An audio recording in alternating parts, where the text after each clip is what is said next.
All right, we're live. Good evening, everybody, and welcome back to another episode of the Reptile Hangouts podcast. As always, I am one of your hosts, Nick of Gecko Galaxy, and we And have Gabriel here back tonight. what's up, everybody? He is the DIY Reptile Keeper. You can find us on Instagram using those handles right next to our names. You may notice we are down a man, at least for now. There's a chance that he may join us at some point, but my brother Charles is down tonight, not able to join us, at least in the beginning. If you watched last week, you know that my lovely sister-in-law is pregnant with their first child, and she is just not feeling super well today. So he is being a good, attentive husband and taking care of her right now, Yep. which is definitely more important than the podcast. So hopefully you'll excuse his absence. So I will go right into my weekly plug for UASRK. If you don't know what UASRK is, it's the United States Association of Reptile Keepers. It is the only organization in our country that's fighting for our rights to be able to keep these animals. They're fighting against legislation that's trying to be put in place to ban pretty much anything that somebody maybe thinks they don't want to have. They don't want people to have.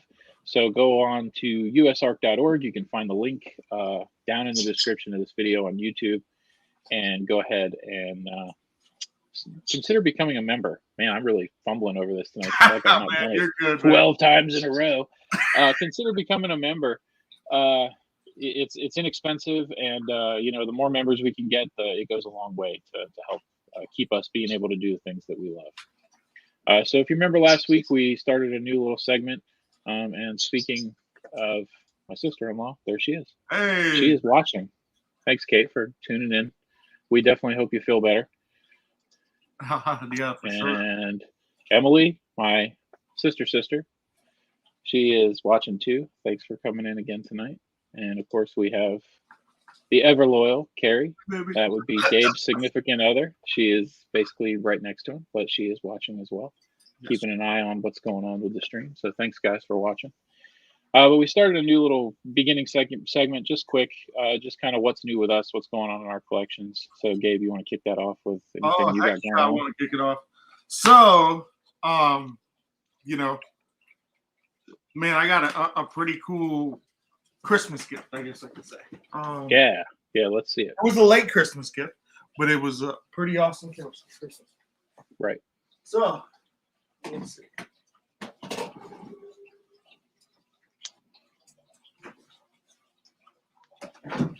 Let's see if I can get it. Come here.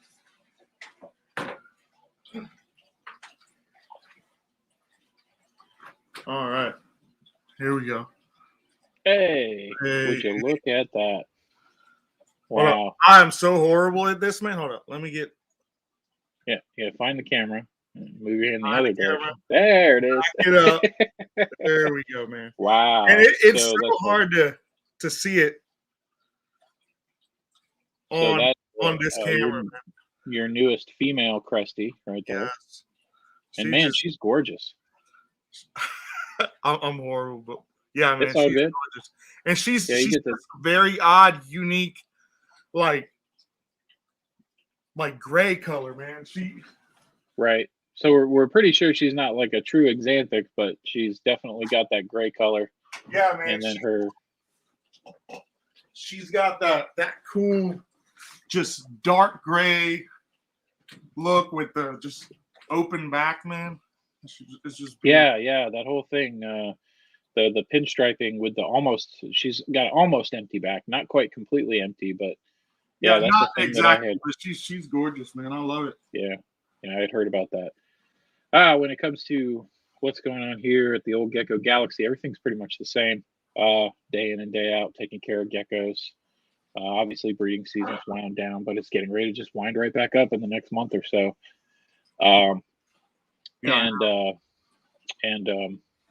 think one of the coolest things I'm doing right now is I started a project a while back where, I've been to reptile shows here in West Virginia where I live, and I wanted to try to bring something else to the table. So I started designing custom terrarium backgrounds and bringing them to shows, basically just various sizes for, pre-manufactured terrariums all the way to, regular all glass aquariums. Just bringing them to see if I could get any interest drummed up in them. Everybody seemed to really like them for the longest time, but nobody really wanted to buy one. But I did get somebody interested in the last show that I went to, and she went ahead and commissioned one for me. So I am doing a background for a 4 foot by 2 foot by 2, so 4 by 2 by 2 bearded dragon enclosure. And I'm having a lot of fun with it. It's taken a while to do, but luckily the customer's really, really chill. She's being cool. And I will say, I've had some pictures of this, you know, that no one else has seen. And yeah, I was sharing some pictures with you. Yeah, really, I'm pretty proud of it. I feel like I've graduated to a new level with it. Like I'm trying some different things.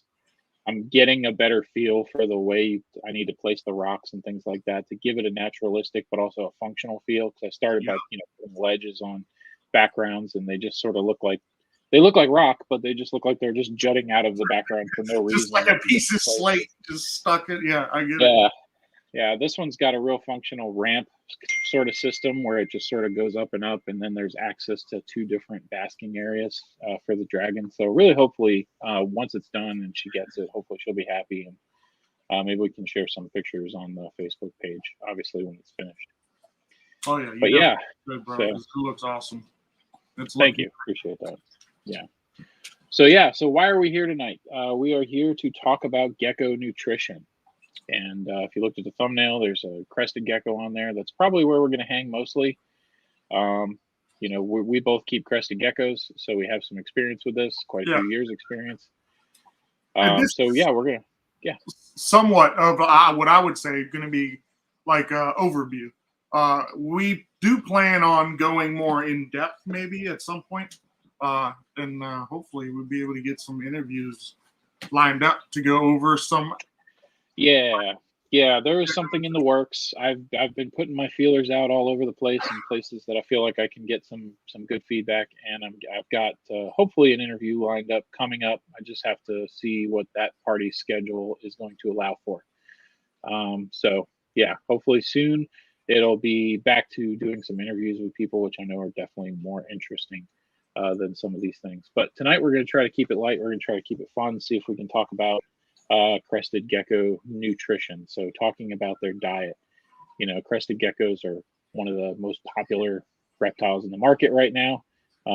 Used to be you go to a show and all you would see was ball pythons. Now you go to a show and all you see is ball pythons and crested geckos.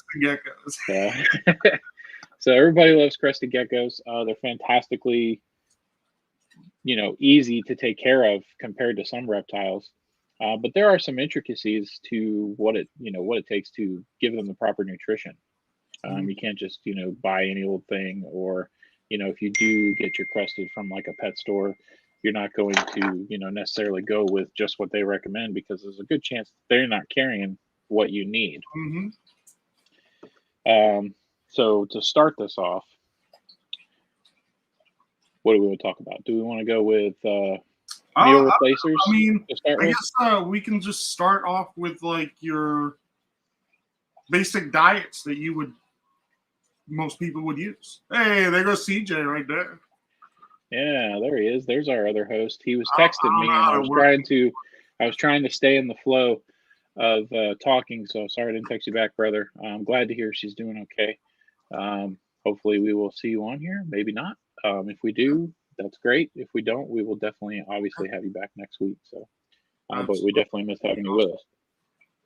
Yeah, but I guess we could just stick around for right now. We'll start off with diets, like just like your. Yeah.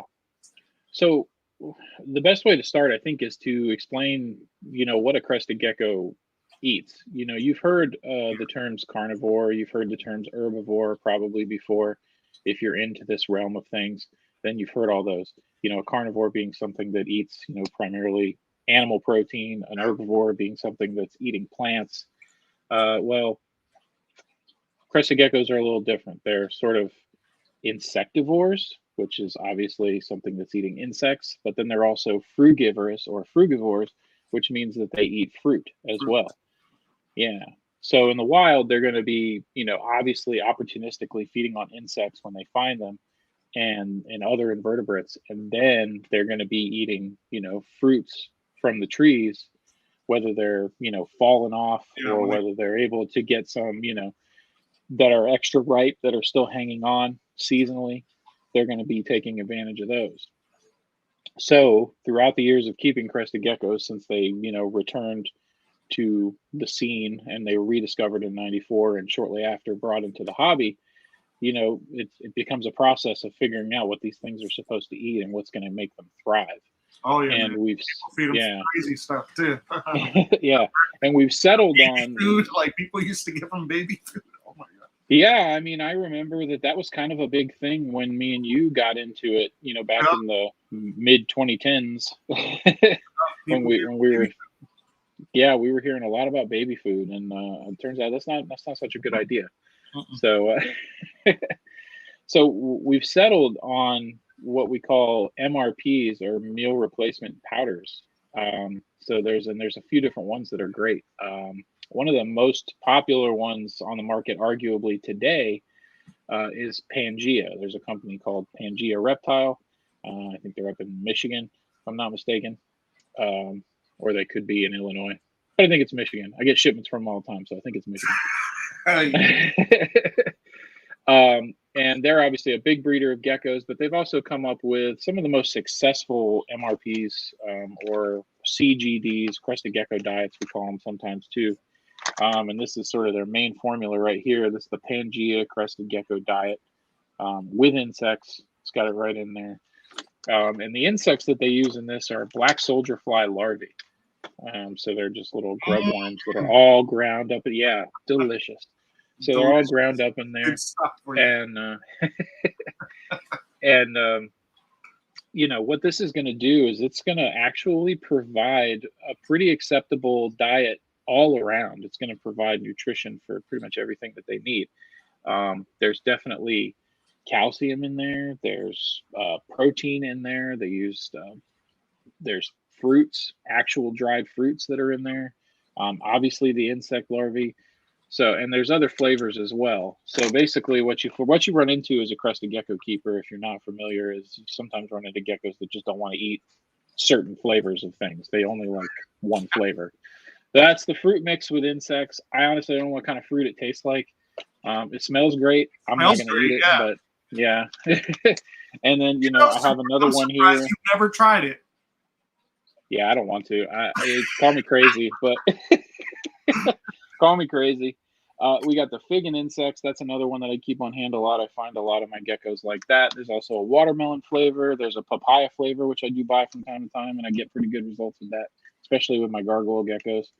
Also, this applies to gargoyles as well. Pretty much anything we're going to talk about tonight.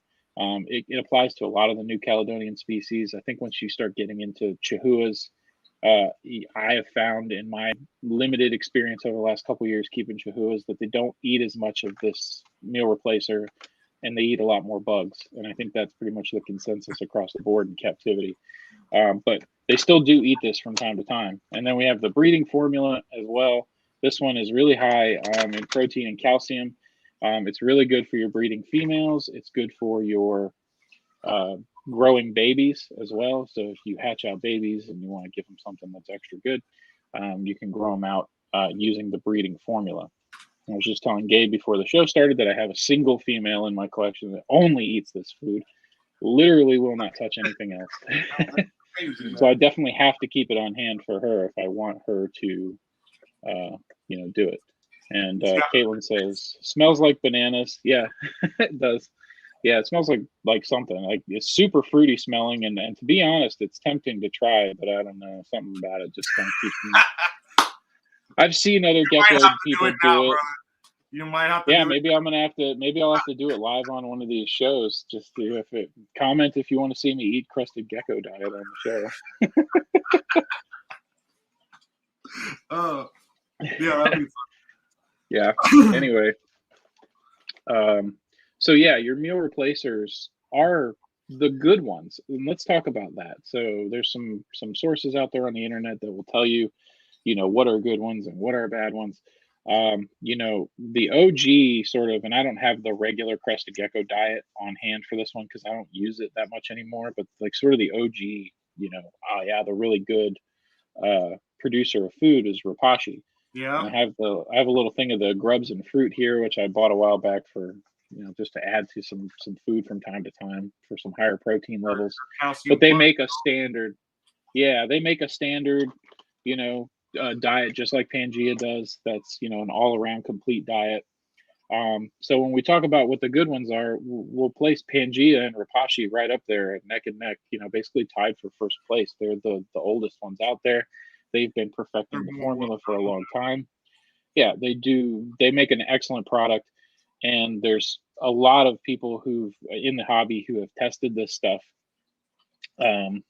To the point that we know that it's okay to just feed this food honestly, and you will have success with Crested Gecko. And truly, man, it's affordable like crazy too. I mean, there's some other foods out there that are a little more pricey. Oh, yeah. And so, Caitlin says, please do it. Please taste the Pangea. Next week's show, Pangea taste test. Yeah. Yes, Emily would watch it. All right, great. Their sisters are down. They want me to taste the Pangea. Anyway, so when we're talking about good ones, we can talk about Pangea, we can talk about Repashy. They're excellent meal replacers, and then some of the other ones that you hear a little bit less about, and that vary in price. Is it Zoomed? Yeah, Zoomed makes an actually really good one. I don't have it on hand because I don't buy it. I pretty much just use Pangea.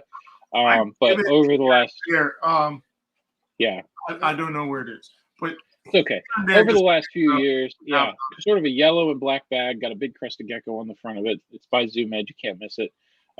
They've sort of done a really good job making a good formula there too. I've heard really good things about it throughout the hobby. So if you're in a pinch and you don't, have access to the other ones, but you do find that one at maybe your local pet store, it might be a little more likely that they'll be carrying that.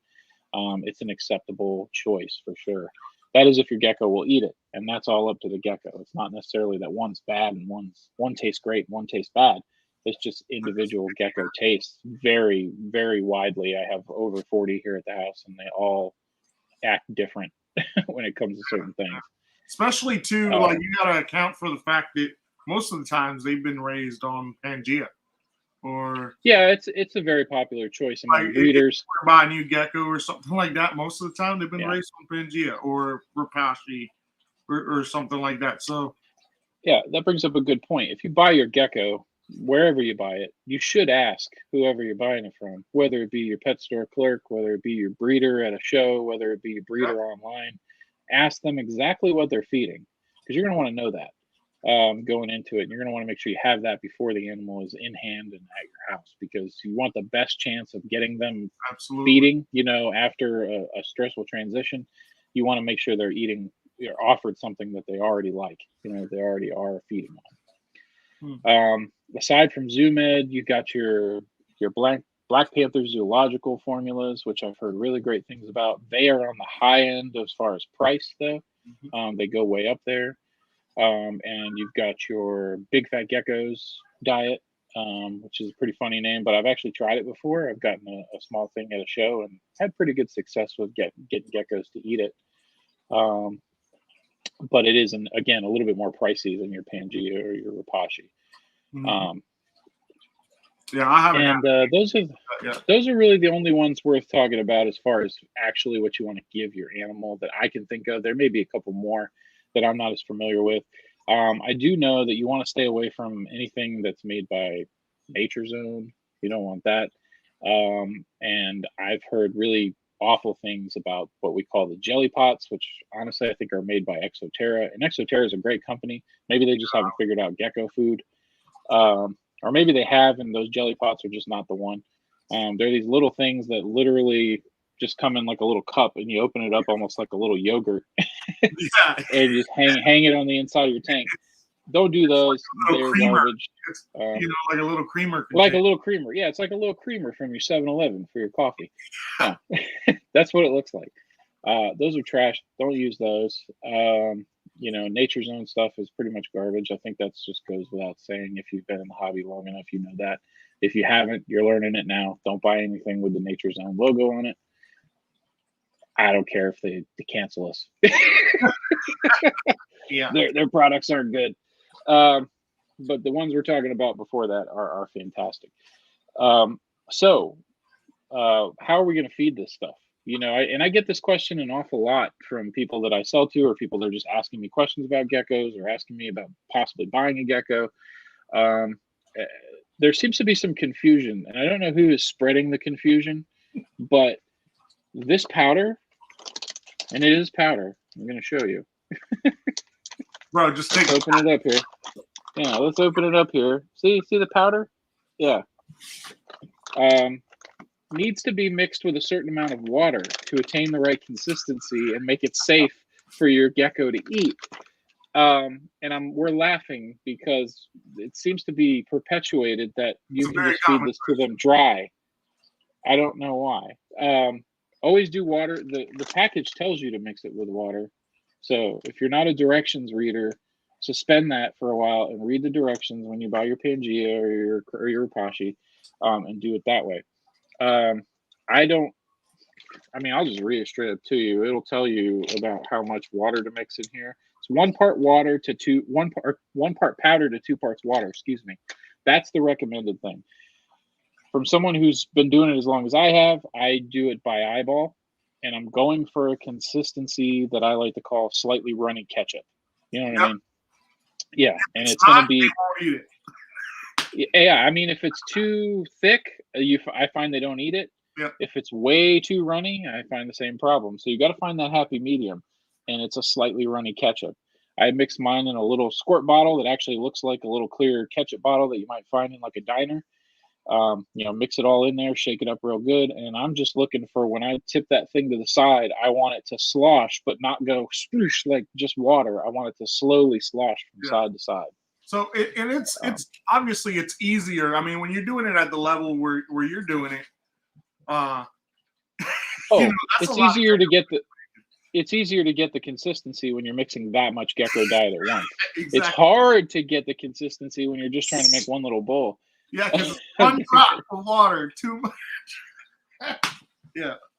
Sorry. Yeah, and I did it that way for a very long time as I was starting to come up in the hobby and get more geckos. I didn't use a bottle, even though I probably could have transitioned sooner. I mixed individual bowls. It's a real pain. But if you only have considering it, because she still makes like kind of individual bowls. Like she'll mix it all and then with a spoon, she feeds them all out. Oh, well, that's basically the same. I mean, that's the same as doing a batch in a bottle, but man, I want the bottle's convenient.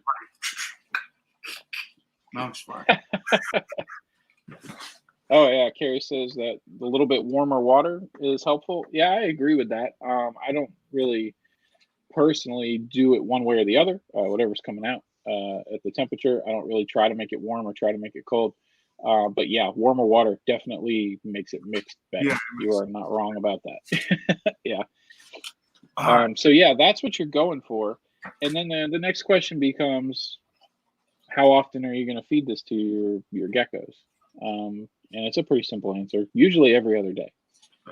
Yeah. I mean, this stuff, once it's in a little bowl and it's inside your gecko's enclosure, it's going to start to lose moisture and get crusty within a day or so. You're going to have a breakdown of the integrity of the food. It's not really something you're going to want your gecko to try to eat at that point. So you should change out your food every other day. Now, when it comes to really big adults, you can go a little longer. You can do it every couple of days, every 3 days if you want to. It's not something that's going to make or break your animal's overall health if you do that. So there is some flexibility there. But generally, you want to offer this stuff to them every other day. And the amount that they're going to eat is going to be extremely variable depending on the size of your gecko.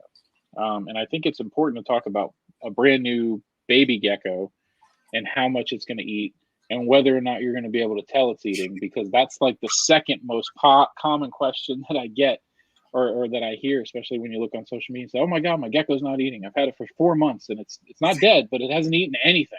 Well, yeah, it definitely ate something. Yeah.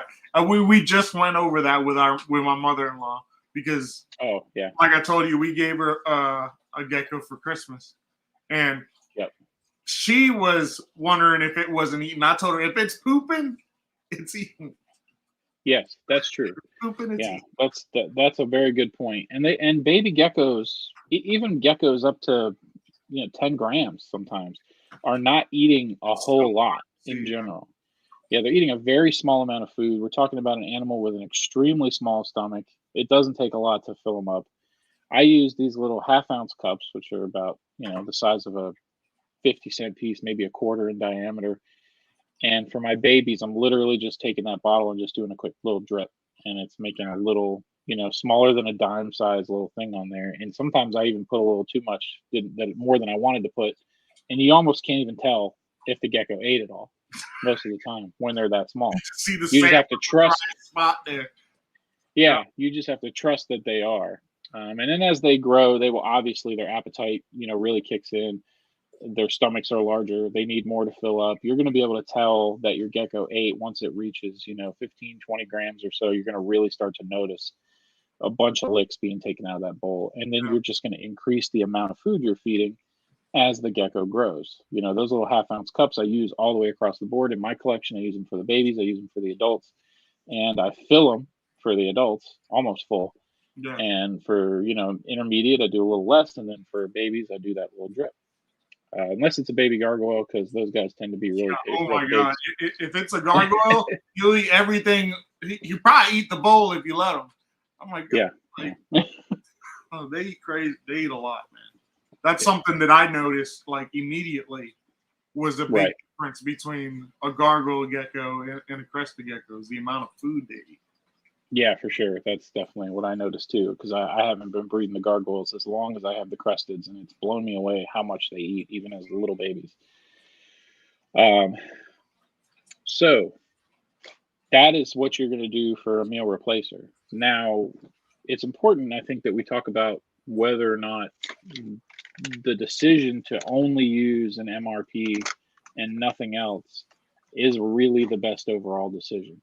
Is it okay? Can you have success with it? I think that the evidence points to yes. Yes. If you just feed Pangea, and what you need to keep in mind is you need to get these diets that say with insects, because I think insects are an important part of their diet. They need to have them at some point.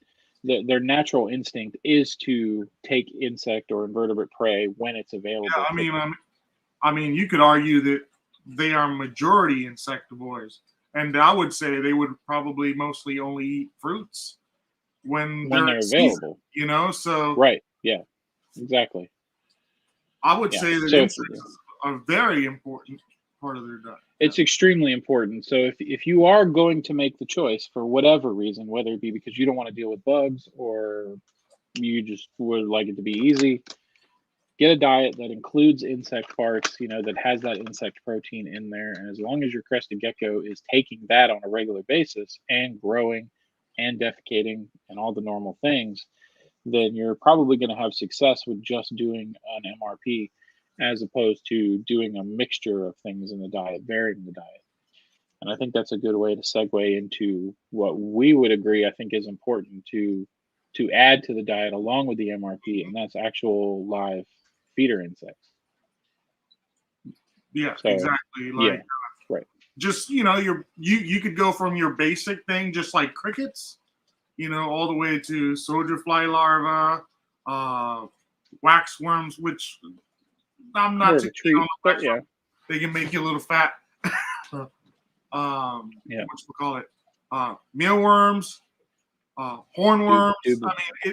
Dubia roaches. Dubia roaches, exactly. Dubia roaches are a favorite for sure. So, all those ones that Gabe just mentioned are great feeders. Some of which are maybe stuff that you do a little bit more scarcely, but I think really good staple diet feeders are crickets, roaches, with some mealworms mixed in there.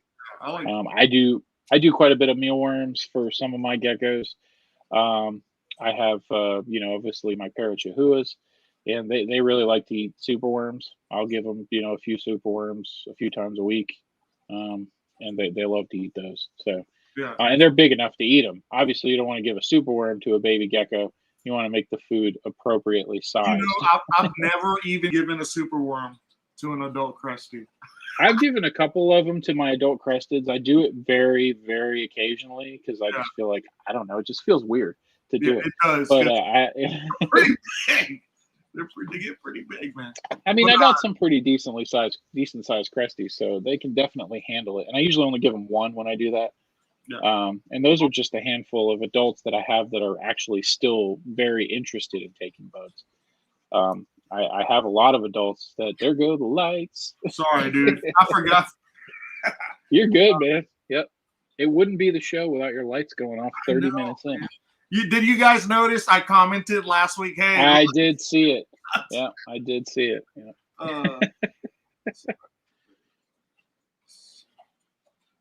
Man, I need to just go in there and like set the schedule just so it stays it's no Fridays longer, but they're used to the lights going off at a certain time. Yeah. So.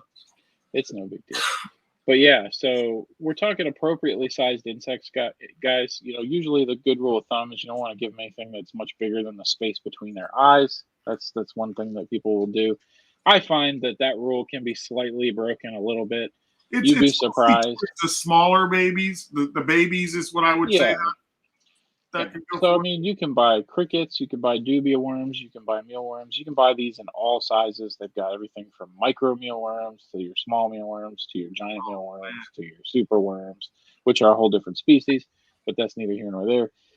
Man, if you wanted to get technical and wanted to raise superworms, man, you could have superworms from this big. I mean, you could.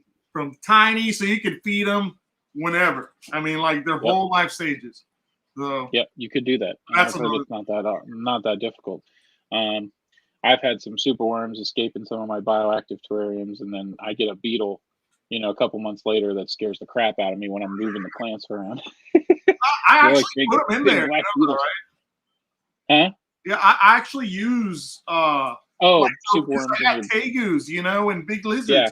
And like I actually use superworms as for the bioactivity. They are an acceptable choice. I've heard of other people doing that. Yeah. Yep. So bugs, and generally the rule of thumbs with your bugs is you want to do it, no more than a couple or to a few times a week. With crested geckos, we don't really drill the bugs into them every single time we feed them. It's one of those things where once, twice, maybe a maximum of 3 times. I would say that's probably more what you would do for like growing babies. Offer them a few insects and see if they'll take them. Yeah, and you can do it a number of ways. Yeah, you really could. I mean, I tend to give my guys crickets like once a week.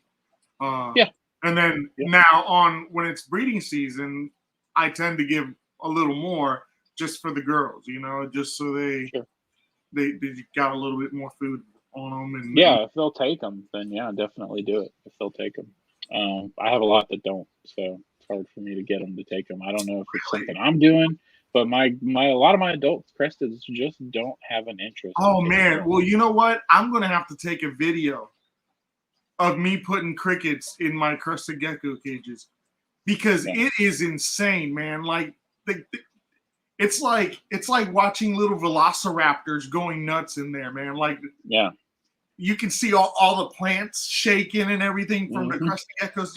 It's insane. I'm gonna have to get a video. You have to do that because I mean I find that I have a couple of adults that are really enthusiastic. They'll take them. They're ones that I've raised myself and I've started on bugs early. So I wonder if maybe that's what's going on. A lot of the other geckos in my collection I've already bought as adults or close to it, and did the people who had them offer bugs? Maybe they never seen a bug. Maybe they don't know what to think. they all eat the Pangea, so I'm not as worried about that, especially when it comes to my full grown adults, because I mean they're not getting any bigger. They need to be able to maintain a certain level of nutrition, but they don't need it to grow. So exactly. So insects are very important, and we highly recommend that you feed live insects to your crested geckos, at least once. And the thing is, you don't just have to feed crickets, there's a variety of things, and you can mix it up. If they'll eat it, and it's a good idea. And I just like to mix it up. So I'll just get something random as long as I know that, it's okay for them, Right. like it's good to mix it up and give them something they ain't seen before. Yeah, that's true, and it's a great idea to add variety, because they're not gonna just be exclusively getting one thing when they're when it's a wild gecko. I mean, none of these geckos that you're purchasing were ever wild. We know that they come from generations of captive bred animals that have been eating these types of food. But if you want to get as close as you can to a natural variation in diet, then give them that variation. Yep. If you can get different things and try them, and just see how they react. I mean, if you throw a roach in there and they're used to eating crickets and they don't eat the roach, then okay, you learned a lesson. They don't want to eat. If you're going to use see what I do, like if I'm going to use like mealworms or something that doesn't move a lot, I'll tend to warm them up a little. That makes a difference. Warming the bugs up makes a difference. I don't mean like nuke them in the microwave. In the microwave. Yeah. Don't do that. Yes, don't get us wrong. Do not microwave bugs. It will not end well for you. No, it will not. Or your microwave. Just warm them up. Like a heat pad works good. Or, if you have like a big enough container, I guess you could use a little heat lamp or something like that. But basically, like when you warm the bugs up, they just got a lot more energy and they move a little more. And the crickets, can stimulate that. The geckos seem to be more stimulated. Yeah. Yeah, for sure. I don't know. It's just something I noticed. Yeah, that's a great tip. And now I hear myself echoing back for some reason. That's nice. That's going to bother me. Oh, man, you're good. I wouldn't worry about it. I'm going to try and mute myself and then wonder if it's still happening. Nope. No. It worked. All right. All right. That worked. Sorry about that. If you've ever been on the phone and heard yourself echoing back to you, it really bugs you. It's like, wait, what is happening right now? How am I having this conversation? Yeah, for sure. And so she'd like her bugs nuked, please. Yeah, no. Definitely don't want to do that. If you value the cleanliness of your microwave, please do not nuke your bugs. That's not going to end up good for you, Emily. Yeah. So live bugs, meal replacements. These are the two best things you can do for your gecko. I think it's a good time to just throw in a little tidbit about that study that I showed you. Yeah, you know what? I haven't read the whole thing, bro. So yeah, I've read through it. It's I don't think it's like. I wanted you to send it mainly for me because I thought it would be interesting. It is interesting. There's some things in there that I would not necessarily agree with, but they're just cited sort of things. They're not like, oh, they're 100% true or accurate. They talk about, you have to sort of, when you do research, you want to try to build up and justify your reasonings, for asking these questions and investigating these problems. And what they're looking at is they're looking at potential differences in growth rates of baby crested geckos who are raised on exclusively Pangea, and then those that are raised on live insects supplemented with actual fruit, as opposed to, fruit powder. Which that's something we'll go into too. There's a lot of fruit. Yeah, so go ahead. Oh, yeah, there is a lot of fruit that you can add in yourself. This study looked at 60 geckos, 60 baby cresties kept in exact same conditions, little shoebox style containers, same way I do babies, set up all the same way. And the only difference that they did was they fed one group of 30 the Pangea, and the other group of 30 got dubia roaches, and they got offered fresh papaya. And they just kept it at fresh papaya. They didn't vary the fruit in any way. They did their nutritional analysis on both foods to get an idea of what they had. And then they began their trials. The whole experiment lasted 5 weeks. And basically geckos were weighed at periods during those 5 weeks. And then they were also measured using a gridded mat where they took pictures overhead to minimize stress on the animal. We're trying to, use calipers or a ruler to measure them. These little blocks on the grid each 5 was, I think, 1 centimeter. So they were able to get a good idea of the length of the gecko. And then after it was all said and done, they did their statistical analysis, and they found that the geckos that were fed the dubia and the fresh fruit grew more in that 5-week period than the ones that were just fed the Pangea. Now, is this to say that Pangea is no good? No, we've already told you Pangea is fantastic. It's great. Yeah, it's not to say that it's not good, and it's not. That wasn't the goal of the study. Was to be like, don't feed Pangea, only feed bugs and fresh fruit, because that's not necessarily practical for everybody to feed geckos. That it shows that insects and insects is still the optimum diet, so it should be a part of the diet. Absolutely, and anecdotally speaking, not from actual taking data or anything like that. Just in the last few years of breeding crested geckos, I've noticed that if I feed more bugs to my babies, if I do feed them more often, they grow faster and just better, in my opinion. I mean, like faster. Yeah. Like way faster. Yeah. Quite a bit faster. Yeah, way faster. I didn't start out feeding a lot of bugs to my babies when I first started breeding cresties, and my babies grew really slowly. It took a long time for them to get, to like 10, 15 grams. Yeah. And then now, I'm feeding bugs a couple of times a week to them at very least. I usually go on Tuesdays and Fridays and get my bugs, and they grow quick. Yeah, they're growing a lot quicker. Very noticeable difference, for sure. Yeah, for sure. And it would be interesting to do a study like that long term. Yeah. But if you want to look up this study, you can. I can give you the title. It's student research from a college. It's from the Department of Animal and Veterinary Science at the College of Agriculture, California Polytechnic State University in Pomona. And the main investigator is Cesar Atamian. I hope I pronounced that right. She'll probably never see this, so it doesn't matter. It's the growth effect of commercial diet versus calcium dusted Blaptica dubia, which are the dubia roaches, and Carica papaya, which is the scientific name of the papaya plant, on juvenile Coralophus ciliatus, also known as crested gecko. So it's an interesting little paper, pretty sound experimental protocol and statistical analysis, I think, just from the limited amount that I know about that stuff. And it was just interesting. You better know a lot about that stuff, sir. Well, I try to be modest here. I don't pretend to be an expert on anything. But I do have a science background, but that's neither here nor there. But yeah, so just an interesting little thing we thought we'd share with you. Just really sort of outlines the importance of bugs.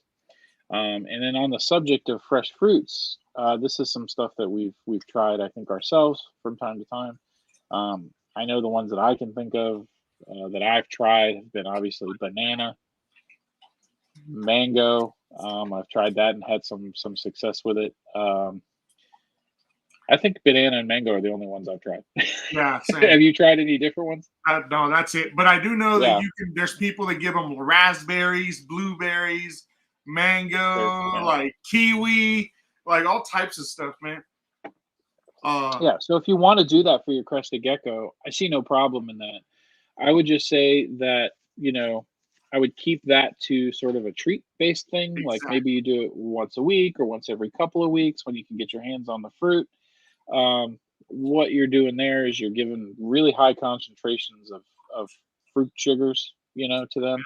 Sugar. And you don't necessarily, and this stuff is balanced. That is not necessarily balanced. I honestly don't know what the heck kind of fruit grows in New Caledonia where these things were evolved to eat the fruit. If I did, I would tell you.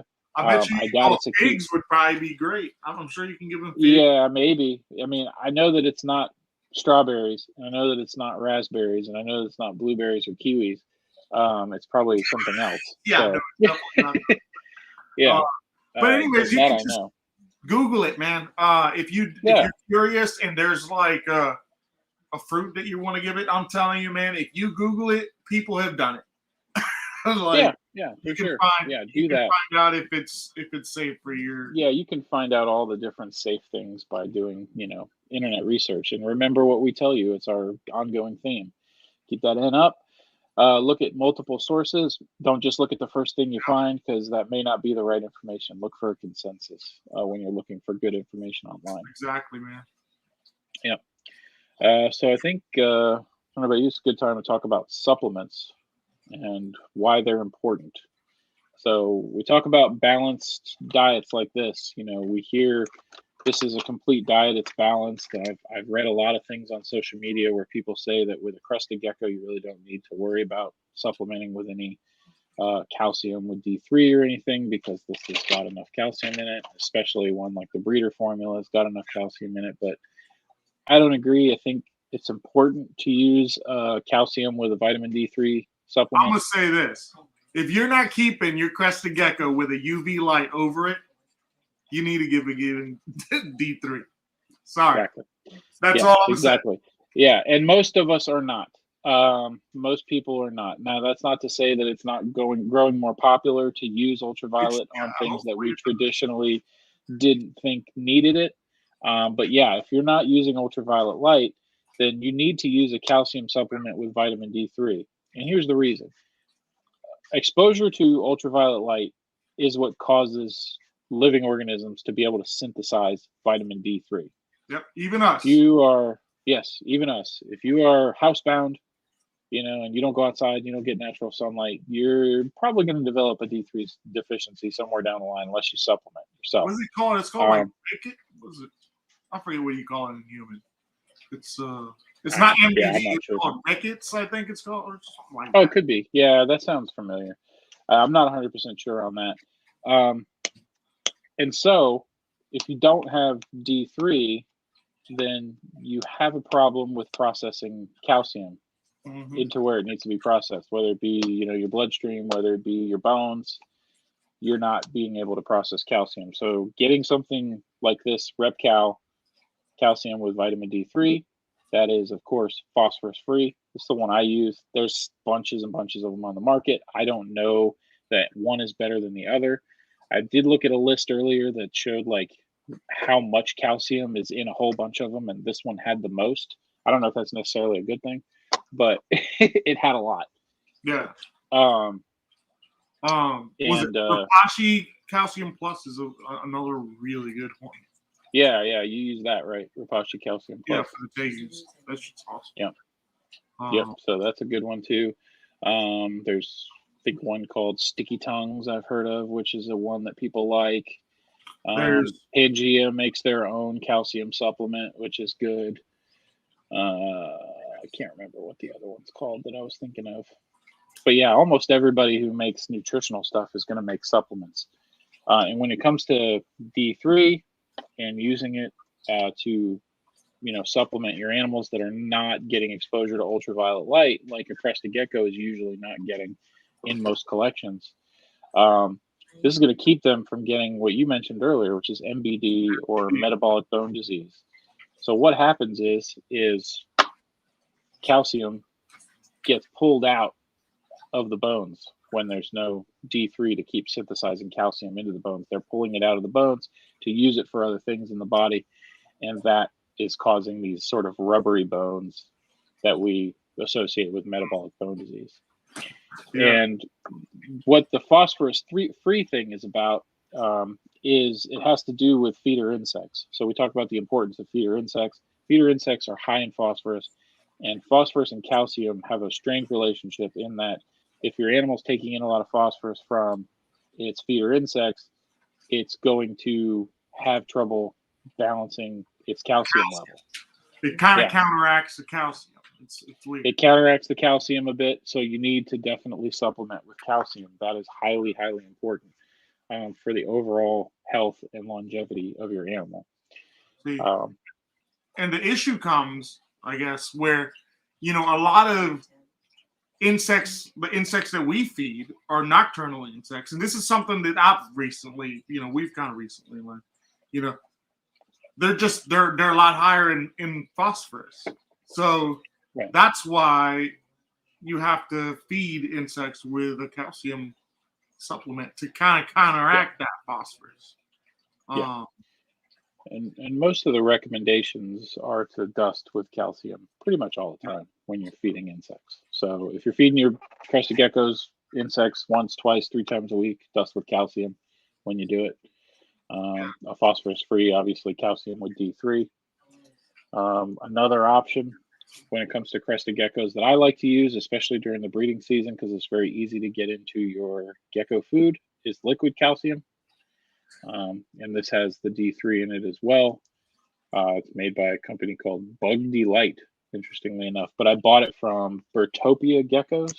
They're a pretty big time crested gecko breeder. You can find them on Facebook. And they sell all kinds of food and supplements. It's banana flavored, so it adds some nice flavor to the food, and it doesn't turn them off to it.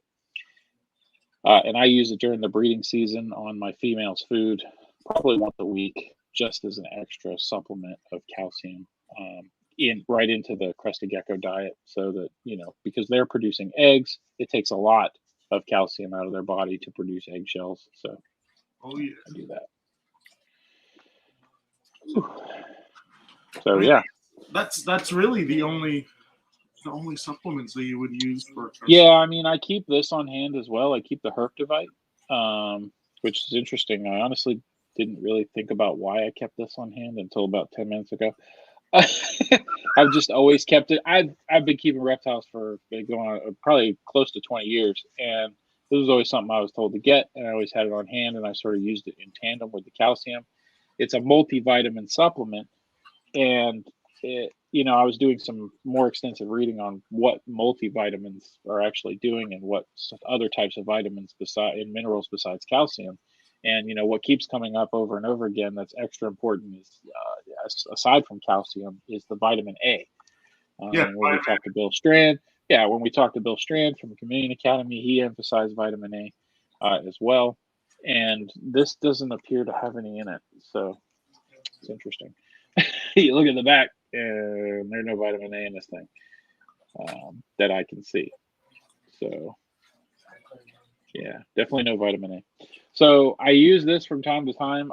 Sometimes I'll put a little bit in the powder mix with the Pangea when I mix it up, or occasionally I'll dust the crickets with it, but it's really only very occasionally. This thing is close to empty, but I've had it for a couple of years. I'll tell you how long it lasts. I keep it in the fridge. I don't know if that's important, but I do. Because I keep all my food in the fridge all the time. To you, that's what matters, bro. Yeah, I keep all my food in the fridge all the time because I don't want anything to happen to it. So I just keep them in I feel like colder is better. Yeah, I'll put the bag inside a Ziploc bag. That way I know. Yeah. No moisture. So it'll clump up on you guys. It will. If it gets really moist, it'll clump up on you, and then it'll be a real pain to mix. Yeah, for sure. But yeah, so vitamin A is definitely important in pretty much all reptiles. The common issues that you're going to see in a vitamin A deficiency are going to be harder to identify than a calcium deficiency. You might see problems with the eyes. You might see problems shedding. So keep that in mind. But I feel like if you're feeding a balanced nutritional diet like Pangea to your crested geckos, and then you're supplementing with various types of insects, you're not likely to run into a vitamin A deficiency. Yeah. So, yeah, I mean, honestly, hopefully that was broken down well enough for you guys to be able to follow. Taking care of crested geckos is not difficult by any means. But there are just some important things to address and keep in mind. One more thing that I think is worth saying when it comes to cresties is the correlation between the maybe not eating or eating less and the movement, of either having a gecko shipped to you or buying it from a pet store, taking it out of that environment, driving it home and putting it in a new environment, or buying it at a show, doing the same thing. What we find a lot of times when we do that is they don't eat immediately once they're home. You can offer them food that first night, but they may not take it, and they may not take it for a week. They may not take it for 2 weeks. And that's starting to reach like the threshold of where you might be worried of whether they're eating or not. So the biggest things you can do to monitor that are obviously, number one, don't add any undue stress. When you buy a new crested gecko and you take it home, put it in its environment, don't touch it. Don't mess with it if you don't have to. You know what I mean? If it comes jumping out of the cage when you open it, Obviously, you have to go catch it and put it back. But other than that, don't reach in there and grab it. Offer it fresh food every other day, just like we said.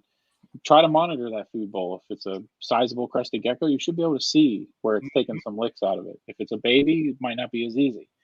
If it's a baby, I think it's a great idea to keep them on a paper towel or some sort of paper substrate for at least a period of time, because it's easy to monitor whether they're pooping that way. You can look on leaves and stuff like that. And you can also look on leaves of fake or real plants if you choose to go on with a full bioactive right as a baby. I'm not saying that that's a bad choice. I just think that it's a lot harder to monitor, the potential eating. So that's one of the big common things that I see too, is somebody buys a crested gecko, say from me at a show, or they order it online and I ship it to them, and then they're like, it's been 4 or 5 days and they don't think it's eating. That happens. It happens to me every time I buy a new gecko. Yep. Every time I buy a new gecko for breeding purposes, for the collection. I don't either. I don't get too stressed out about it, because they will eventually eat. Yep. They'll eat. They're not gonna. I've never met one that's willingly starved itself. So, yeah, I think the closest I came is my female that only likes to eat the breeder formula. I really pushed it to the limit with her. She did not take anything for like a good, solid 2.5, 3 weeks. And then she started to get a little bit noticeably thinner. And I was like, all right.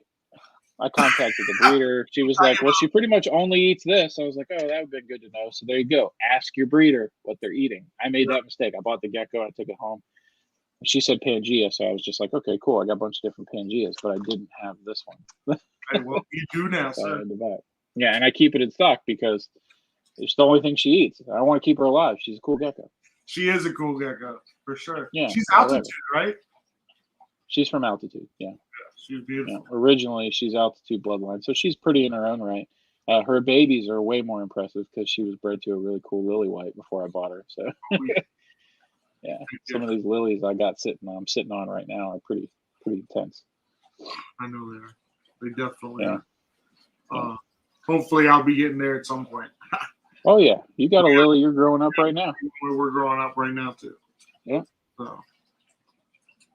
Yep. Now it's just a waiting game. That's what I'm doing. Waiting. It is, man. I'm excited to see this line of gargoyles, man. Yeah, I figure it's probably going to be.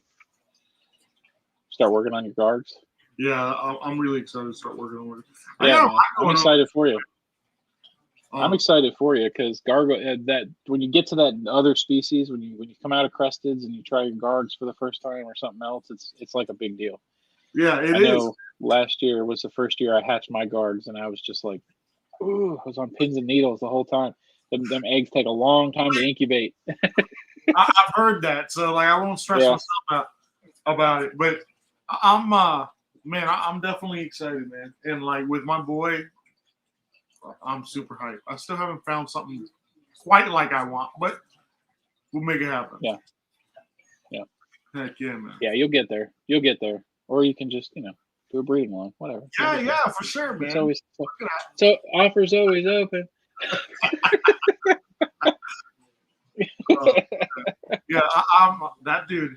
I want to get my girl's DNA mixed with that boy's DNA because they're pretty. That thing's primo. Yeah. It'll be some pretty. It's prettier than my girl. I mean, and I love my girl, but he's prettier than her. He's got a whole different thing going. She is in her own right. She has a different thing going on. She's got a lot of fleshy pinks and everything in there. Yeah. And really nice red super blotch, but yours just looks like fire, literally. Yeah, he looks like lava, doesn't he? Yeah. That's why we went with Hellboy, because he looks like lava. Yeah, that's a great name for him. Yeah, that's a great name for him.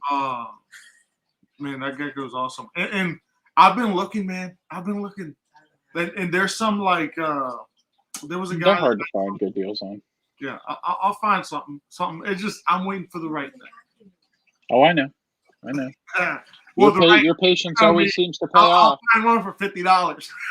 Yeah, your patience always seems to pay off because you just find people out there that fall into your lap and are like, "Hey, I heard you like reptiles. How would you like this $17,000 collection of geckos for $50?" Not quite that serious. There may be some hyperbole there, but yeah. We're talking hundreds of dollars worth of geckos for a fraction of that most of the time. That's usually the text messages that I get. They'll be like, "What do you think of this gecko?" I'm like, "That's a nice looking gecko." Like, how much you think it's worth? I don't know, $400. Now I'm getting it for $50. Oh, okay. Yeah, I know. Or I'm getting it for, and I'm also getting an Exoterra included in that. No big deal. I'm just patient, man. That's all. Oh, I love it. Oh, man. Oh, but anyway, we're hitting that 1 hour mark, and I think we've done just about everything that we want to do tonight. Heck yeah, man. So I guess we'll see you guys next week, right? Yeah. One way or the other, we will figure out what we're going to talk about. I hope maybe I can get some messages back from some potential guests, and maybe we'll have a guest next week. Man, I'll tell you what, I was mad. I typed up a whole message and got it right before I was going to hit send. And I did something on the Facebook Messenger, and it deleted it. So now you have to retype it. No, I had to retype the whole thing. Oh, so bad. I hate that. I hate it when that stuff happens because it's like, you're like, oh, yeah, that sounds good. I got it. It's perfect. And then it all goes away. And you're like, what did I say again? Hello, my name Gabriel. I do podcasts. Come see my podcast.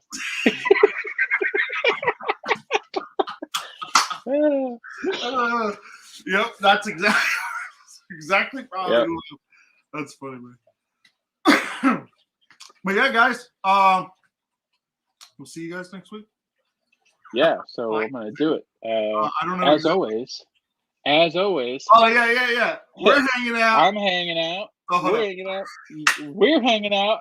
We can't do Charles's outro. All right, ready? We're gonna time. Where the heck are you, CJ? Come on, bro. Okay. 1, 2, 3. All right. We're hanging out. We're hanging out. You're hanging out. We're hanging out. This is the Reptile Hangouts podcast. This is the Reptile Hangouts podcast. All right. Yeah, we did it. We did an awful job with that. One of us should have done it probably instead of we tried to do it in tandem. Hey, man. All right. Yeah, that's all good. It's all good. All in good fun. All right, guys. Thank you so much for tuning in tonight. We appreciate every single one of you. And we'll see you next week. See you.